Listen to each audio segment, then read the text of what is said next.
Assalamualaikum warahmatullahi wabarakatuh. Bapak Ibu rekan-rekan semuanya, kembali lagi nih berjumpa dengan saya Ana Andriani.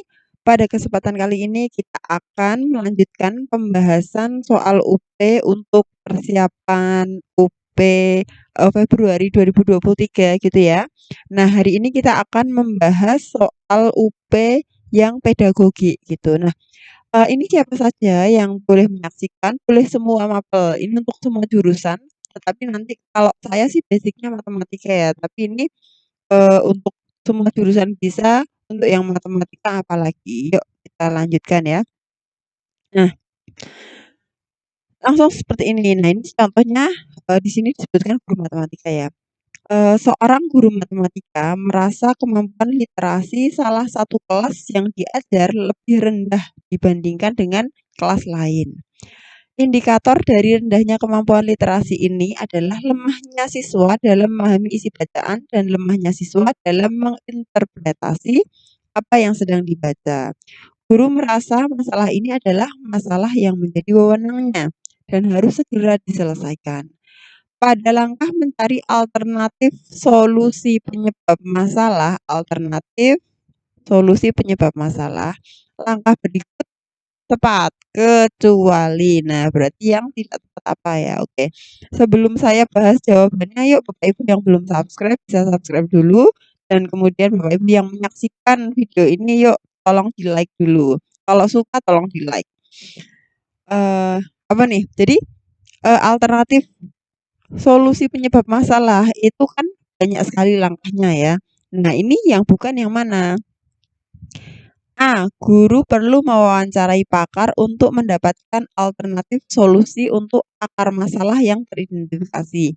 Berarti ini poinnya adalah wawancara pakar. B. Guru perlu merumuskan hipotesis dan memikirkan analisis statistik yang akan dipakai. Merumuskan hipotesis dan memikirkan analisis statistik. C. Guru perlu menimba ilmu pengetahuan dan pengalaman dari rekan sejawat maupun kepala sekolah. Jadi tanya, menimba ilmu dan pengalaman dari rekan sejawat. D. Guru perlu melakukan analisis alternatif solusi untuk dipilih menjadi rencana aksi. E. Guru perlu membaca literatur. Nah, di sini ini kan arahnya kan PTK ya. Nah, PTK ya.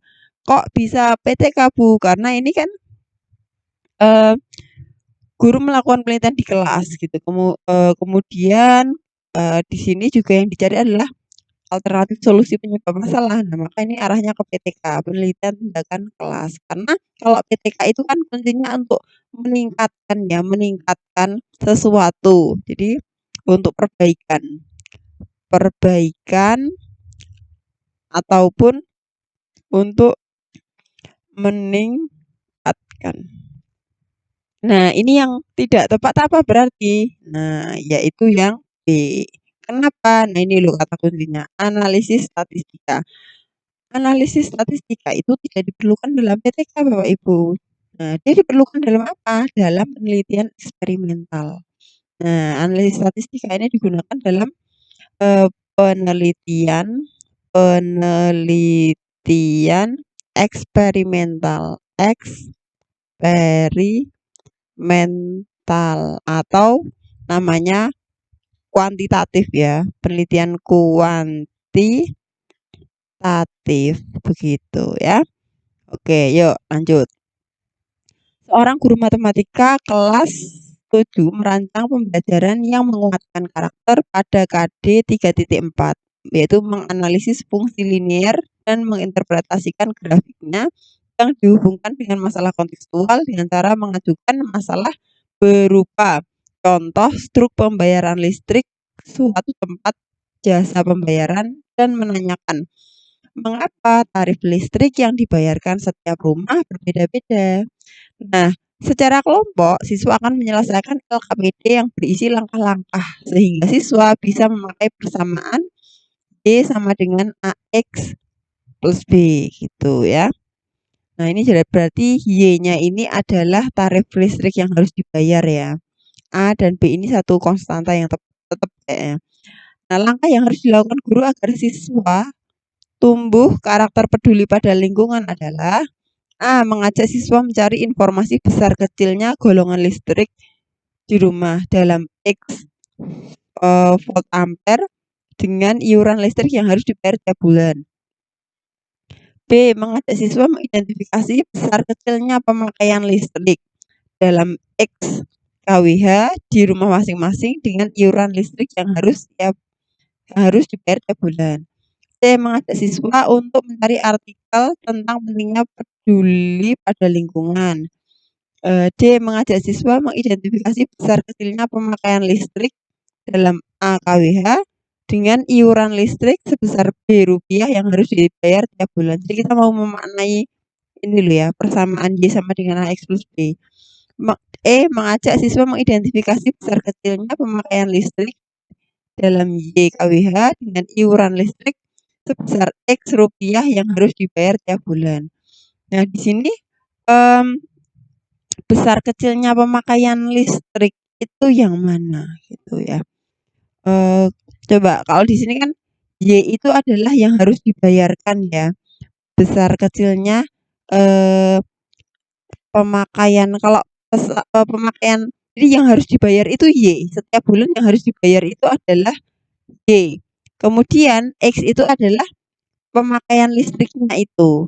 Kemudian A dan B ini kan satu apa ya, ini koefisien dan konstantannya ini kan tetap gitu. Berarti yang berubah adalah X dan Y. Nah, di sini yang B ini kan besar kecilnya pemakaian listrik dalam X. Berarti kalau dia semakin banyak memakai, maka Y-nya akan semakin besar yang harus dibayar gitu kan. Nah, jadi kalau ini jawabannya adalah B gitu. Kok enggak yang E, Bu? Oke, kenapa enggak yang E? Yang E ini kan dia bilang besar kecilnya pemakaian listrik dalam Y. Nah, Y itu bukan pemakaian listrik. Y itu adalah total yang harus dibayar dalam sebulan gitu loh. Kan kalau listrik itu enggak cuma pemakaian, jadi ada bebannya juga. Nah, bebannya ini mungkin yang B ini adalah beban. Beban itu maksudnya, oh kalau 900, apa namanya, 900 sekian, kalau 450 sekian, kayak gitu loh. Nah, di sini berarti jawabannya yang B ya, Bapak Ibu ya. Lanjut. Aktivitas berikut yang menggambarkan pemanfaatan hasil penelitian dalam pembelajaran matematika. Pemanfaatan hasil penelitian. A. Melaksanakan tes formatif di setiap akhir pembelajaran untuk mengetahui capaian tujuan pembelajaran. B. Guru memberikan tugas proyek agar siswa lebih memahami pelajaran. C. Melakukan tes diagnostik di awal pelajaran untuk mengetahui kelemahan siswa. D. Memberikan layanan berbeda untuk siswa yang punya gaya belajar berbeda. E. Melaksanakan PTK untuk mengetahui penyebab kurang aktifnya siswa. Kalau di sini kan pemanfaatan hasil penelitian ya, berarti kan sudah ada penelitian, kemudian guru memanfaatkan hasilnya gitu kan. Nah, kalau saya menjawabnya D, Bapak Ibu, kalau saya memberikan layanan berbeda untuk siswa yang mempunyai gaya belajar berbeda. Nah, ini kan kenapa D? Kan gaya belajarnya ini kan, oh gaya belajar ini begini, itu kan hasil dari penelitian sebelumnya gitu loh. Kalau saya yang D. Misalkan kok enggak E, Bu? Yang E ini kan melaksanakan penelitian, jadi dia baru melaksanakan, belum memanfaatkan hasil penelitian dalam pembelajaran gitu kan. Nah, sehingga menurut saya yang D ini sudah diawali dari satu penelitian, kemudian oh hasilnya begini, kalau auditori begini, kalau siswa visual begini. Nah, maka guru memberikan layanan beda untuk siswa sesuai dengan gaya belajarnya. Maka yang tepat adalah D. Ini menurut saya. Kalau Bapak Ibu punya pendapat lain mungkin bisa disampaikan di kolom komentar ya, Bapak Ibu ya, bisa kita diskusi bersama. Nah, lanjut. PTK di satu kelas dilaksanakan untuk menjawab masalah yang telah diidentifikasi. Berdasarkan akar masalah yang telah dipilih dan dicari alternatif solusinya, peneliti melakukan tindakan untuk mengumpulkan data dan diolah serta dibandingkan dengan sejumlah indikator yang mendukung keberhasilan tindakan yang dilakukan. Untuk itu, guru tersebut merumuskan hipotesis tindakan dan menentukan indikator keberhasilan PTK. Berikut kegiatan yang paling tepat untuk menentukan kriteria keberhasilan satu siklus. Nah, apa nih? Coba Bapak Ibu dibaca dulu ini. Menurut saya ini di-pause dulu kalau Bapak Ibu nggak bisa baca ya, maksudnya terlalu cepat, di-pause dulu. Menurut saya ini yang tepat adalah ini, C. Nah, kata kuncinya adalah peningkatan. Peningkatan dari mana? Prasiklus, siklus 1, siklus 2 itu meningkat terus sampai pada batas ketercapaian apa namanya, ketercapaian indikator. Kan sebelum PTK itu kan kita ada indikator nih ya, misalkan, oh nilainya harus meningkat sekian, sampai 78 misalkan. Ya, jadi sebelum siklus, prasiklus misalkan 70, nanti siklus kedua 72, siklus pertama 72, siklus kedua 75. Oh belum, nanti lanjut siklus 3 sampai ketemu nilai sesuai dengan indikator pencapaiannya gitu. Maaf, masih batuk. Udah ya. Jadi jawabannya ini jadi C.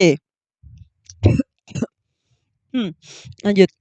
Pemerintah daerah akan mengadakan lomba menggambar kartun bagi siswa sekolah tingkat kabupaten yang bertemakan keselamatan bangsa, keselamatan kita semua.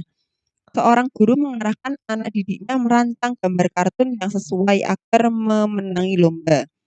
Salah satu gambar kartun yang sesuai arahan adalah keselamatan bangsa, keselamatan kita semua. Nah, ada beberapa prinsip ya. Dia sebagai seorang guru gitu kita harus bersikap positif gitu. Jangan misalkan memberikan contoh kok negatif, kayak gitu nggak boleh ya, harus positif. A. Tempat pengungsian warga akibat bencana. B. Iring-iringan truk pemadam kebakaran. C. Pengembangan jalan desa yang dilebarkan. D. Meletusnya gunung api di Indonesia. E. Banjir bandang. Kalau saya jawabannya apa Bapak Ibu? C ya, karena ini kan negatif nih. Negatif, negatif, negatif. Maksudnya tuh negatif tuh tentang bencana, tentang kerusakan, kayak gitu loh. Nah, jadi yang paling tepat adalah C, menggambarkan bahwa kita sedang membangun, kita sedang berusaha menyelamatkan bangsa. Kalau jalannya dilebarkan, nah ini kan sesuai keselamatan bangsa adalah keselamatan kita semua. Dengan cara apa? Mengembangkan jalan desa untuk dilebarkan, gitu ya. Oke, lanjut. Guru menetapkan tujuan pembelajaran. Siswa dapat menemukan dengan tepat penjumlahan bilangan bulat. Media pembelajaran yang paling tepat untuk digunakan. Nah, sekarang gini Bapak Ibu ya. Penjumlahan bilangan bulat ini terjadi di mana? Terjadi di mana? Diajarkan di mana? Di SD ya tentunya ya. Kalau SD itu siswanya masih berpikirannya gimana? Konkret. Iya kan? Nah, berarti medianya cari yang benda konkret. Video, mistar, mistar itu penggaris. Media presentasi menjelaskan dengan tabel operasi. Tabel ini kan kayak apa namanya? Buku kemudian ada gambarnya gitu ya. Terus menggunakan kalkulator. Mana yang tepat? Nah, yang benda konkret yang mana? Mistar. Nah, jawabannya B ya. Gitu. Kalau saya nggak tahu apakah saya pernah bahas soal ini apa belum. Yang tepat ini ya mistar ya, karena kan di SD itu dia masih operasional konkret gitu. Ini menurut teorinya Piaget ya.